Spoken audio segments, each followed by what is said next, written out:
My name is Jennifer Lentz, and this is my presentation for my second leadership artifact.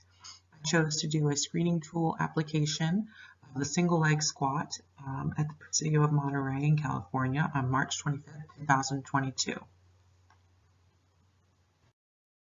My research foci are clear here on this slide, and the one that is bolded is the one that was highlighted during this event, which was screening tools to identify movement deficiencies. This leadership artifact aligns with all of my guiding principles, especially prioritizing evidence-based screening tools. My mission is to assist U.S. military personnel by delivering them authentic physical training programming and screening tools for improved performance and injury prevention.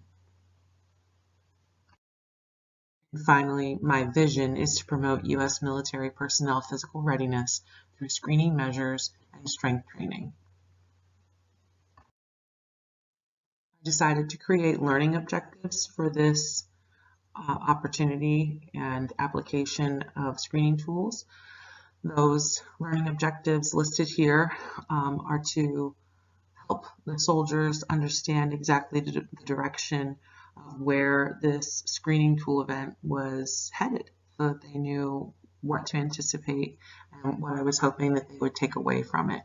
Most importantly, I wanted them to be able to understand why it's used, understand what the research says about it and how relevant it is, and then to be able to identify it in their fellow soldier, or if they were in a leadership position over a junior soldier, then it would give them the opportunity to identify a possible movement deficiency and then instruct that soldier to seek out either a PT referral or to have a conversation with their PA, depending upon what in-house resources they had at their duty station. This slide shows you the outline for our event. I began with a discussion surrounding injury prevalence so that soldiers could understand how important it was for a screening tool like this to help reduce the incidence of injury. We spoke in detail about the rate of musculoskeletal injuries across the Army and the cost of duty days and money and time that those musculoskeletal injuries cause to the Army and to soldiers. It's all tied back to how important it is to have a tool like the single leg squat to help identify those gross musculoskeletal deficiencies in each other so that they can then get ahead of those injuries before they end up becoming a rehabilitative and costly issue. We then moved on to exactly what, why, how, and when to use a single leg squat. And then we broke out into groups and applied what had been discussed. So some of the injury rates that we discussed were listed here, and most importantly, all of this ties to musculoskeletal injury rates, which is just astounding. We're not talking about IEDs or tank rollovers or armory or weaponry injuries. We're just talking about musculoskeletal injuries, which is kind of astounding because 80% of all injuries amongst soldiers are musculoskeletal injuries. This equates to 19,000 medically non-deployable soldiers, which is roughly the size of 4 brigades. It's a huge number of soldiers. Fluctuating periods of heightened military training, which is what soldiers constantly face. There is this rise and fall of training, deploy, redeploy, training, deploy, redeploy, and they're constantly on this cycle of peaks and valleys of, are they going to train? Are they going to have equipment? Do they not have equipment? Well, now we have to go for a month to a training event and we're not going to have any equipment, and we're going to be away from gyms, and we're just going to be able to use our body weight and not be able to put anything in our hands. there's this constant movement of fluctuating training and these periods of heightened military training, which cause more musculoskeletal injuries. And that was cited by Davis et al. From Orr and Pope in 2015. Also, from Roy et al. As cited by Canino, the more demanding a soldier's MOS is, and that's their military occupational specialty, so what their job is, the more demanding that MOS is, the greater the incidence of musculoskeletal injuries from it. So it all ties back to how important it is for especially those soldiers who have those physically demanding MOSs, that they need to be trained well, and we need to get ahead of any musculoskeletal injuries that they may have well in advance before it becomes a rehabilitative and much longer time-consuming issue. When we look at the what, why, how, and when of a single leg squat, the what is the actual squat itself. And when we broke into our application groups, we were able to kind of modify the intensity of this movement so that it was applicable to everyone, so that everyone could do it. There was no reason not to. The what really was kind of broken down into single leg standing with the foot at midline or in front, then standing on a bumper plate and just doing a teeny tiny little baby squat with, again, the foot at midline or in front, but just the heel of that non-stance foot tapping the ground in front of them. Excuse me. So they would stand on the plate, they'd be elevated up off the ground on the plate, and they would pick up their right foot, and as they would start to squat into that single leg squat stance, the back of their right heel would tap the ground in front of them, and you could immediately start to see, and we actually had 2 soldiers that were within our group that had a significant pelvic drop on that non-stance limb as they started to lower in that squat position. And it just was amplified as they moved through the full range of motion once we gave them more room to kind of squat backwards.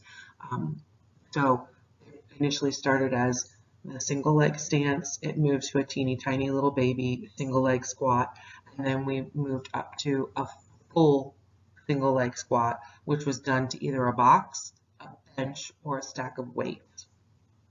And depending upon the height and the ability of the soldier, they chose which one was most suitable for them.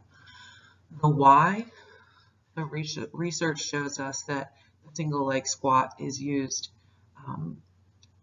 not only as a screening tool, but also as a way to strengthen the glutes and the biceps femoris on the stance leg. The TFL also has some activation through the single leg squat, but it's mostly the gluteus medius and gluteus maximus and the biceps femoris. It's important to note that the leg of the non-stance leg needs to stay at midline or in front of the body, because if the athlete decides to put that swinging foot back behind them, it changes their center of gravity, and then it changes the musculature that's active during that movement. So we know with that, if those muscles are weak or compromised in some capacity, we would see a hip drop, and that hip drop would be, if the person was standing on the left foot and moving their right, that hip drop would be to the right. So the hip would drop on the right side. You would see the PSISs on the back tilt. They would no longer be level. You can also have a soldier, if you're not looking at their PSISs, or an athlete, you can have them put their hands right on top of their iliac crests, so right on top of their hips, and you can watch them as they pick that foot up, see if their hands shift at all. And no one of our group had any shift in their hands when they just stood there. And we stood there for about 30 seconds or so, and no one had any movement deficiencies there in just standing. But as soon as we started to squat, you could see that there was an issue with 2 of them. as they moved through the squat and that hip started to drop.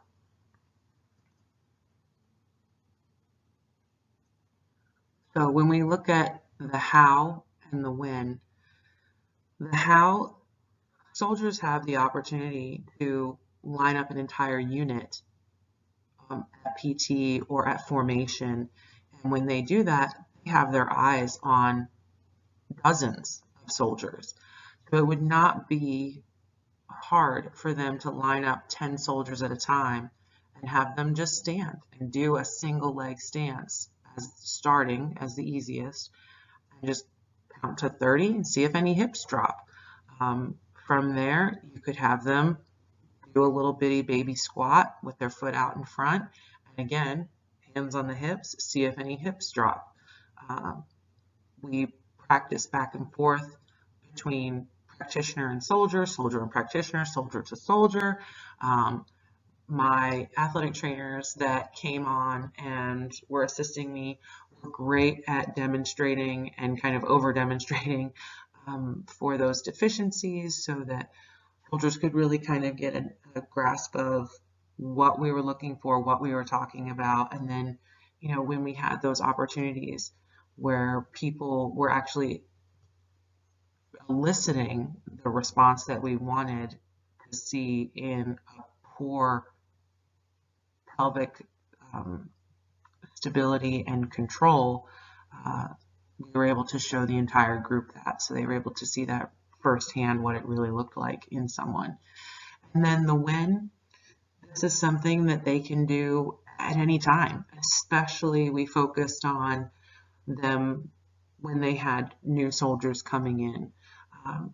You know, we're not really sure of what the background is from some of these brand new soldiers, and they could have come from a K through 12 experience where they did not have, physical education. They didn't have any gym time. They've never squatted. They've never held a barbell. They have no idea what an overhead squat looks like, a bench press, a deadlift. They have no idea what any of those movements might look like or how to perform them correctly. So it would be really beneficial to see kind of where they start, and then how they move. So, you know, it's not just for identifying lumbopelvic hip instability and insufficiencies. It really is a great tool to help identify a number of issues that soldiers, especially inexperienced soldiers, can demonstrate.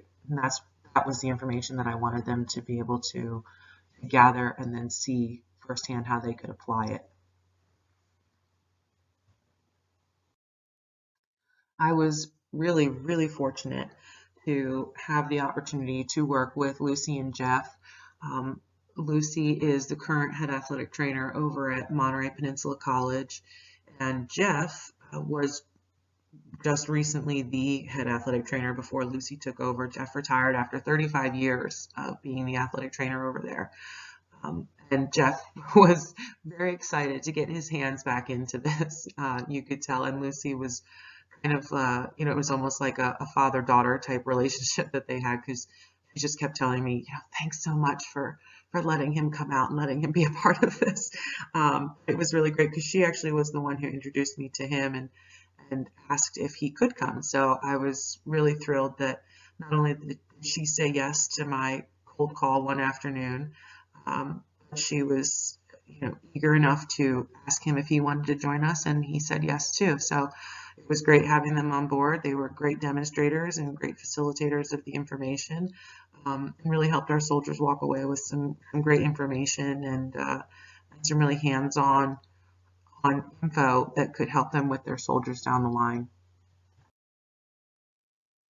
So we were able to work through our group of soldiers with small little kind of breakout sessions, and we would sit and have a discussion about how to squat like this and how to run through each phase of the stance, the step down, and then the single leg squat. We were able to really have conversations as opposed to just instruct and walk away, which was really great. And I think the soldiers were really eager to not only learn, but to even kind of figure out if they were broken, I guess, if you want to put it that way. But they really enjoyed it, and two of them were really kind of shocked, but then also not shocked, because as soon as we mentioned to them, hey, this is going on with you, the floodgates opened and they started saying, oh yeah, this happens with my squat, and this happens when I deadlift, and this happened. And it was really interesting how you could literally just hear them tying it all together, how from an issue at the lumbopelvic hip had so many distal implications. And even one soldier was mentioning how he rolls his ankle all the time. And, Jeff actually was the one who brought up, well, hey, you know what, if that's happening, it might be because as your hip drops, it compromises the stability and the angle of where your leg is on your ankle, and boom, off to the outside goes your ankle. So it might even be something like that. So they definitely were able to walk away with information that could not only help them, but also help their soldiers. And the whole take home of this is to reduce those injury rates, to help them with their physical readiness, and drive home them being able to perform at their job and on the ACFT and through deployments and through training at 100% efficiency. So here you can see we were just adding some extra pictures of some of the other stations that we had. So we had some plates that were stacked up a little bit higher than just the step down plate. Then we had the box that was even higher. We wanted everybody to be comfortable, but also to really try to move through that full range of motion on the single leg squat. So we were able to do that with multiple spots within the gym. So this slide was actually shown before we broke out into our little groups for our application of the single leg squat. However, we went over our conclusion and discussed again the importance of the single leg squat being used as not only a screening tool, but it could also be used as a form of exercise for those soldiers to really try to strengthen through that movement and strengthen that glute med and the glute max and the biceps femoris through those movements, however scaled or then challenging they may need to be for them. I also had a little blurb on there to thank Lieutenant Colonel Upperman, Lieutenant Colonel Bolton, Lieutenant Colonel Jester, Major Gluck, Captain Kim, Captain An, Captain Bracero, and Captain Lentz, who is my husband. He really is the middleman, the unsung hero here, who without him taking the risk of, I don't know, someone being upset that he's trying to put his wife in Army places where maybe I shouldn't totally be. I don't know, but he's always got my back, and he always helps me get in touch with the people that I need to get in touch with so that I can start these wheels moving. And I'm super thankful for the soldier that he is and for how he helps me, because he is just a wonderful, wonderful person, and I'm lucky to have him on my side in my court. But everyone else there, especially Captain Kim, he was my main contact in setting the location. He put out flyers for the soldiers underneath him, for the cadre and the drill sergeants for them to attend.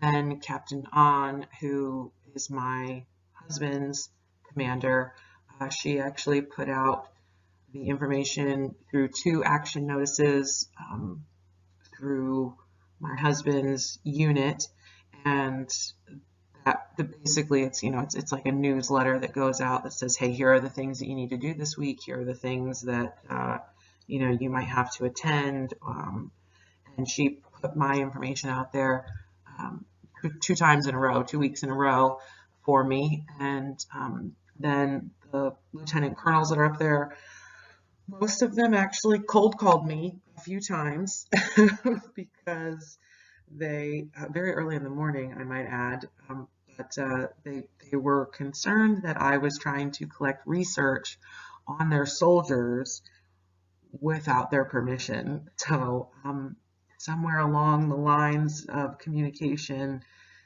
it turned into, instead of me presenting research, I was collecting research, and a lot of red flags went up, and I started getting calls wondering what I was doing and what were my intentions. But everything went well. I had the green light from legal, from admin, from all three lieutenant colonels, from Major Gluck.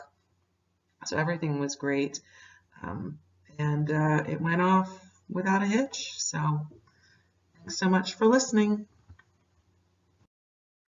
Finally, my reference slide. Thanks.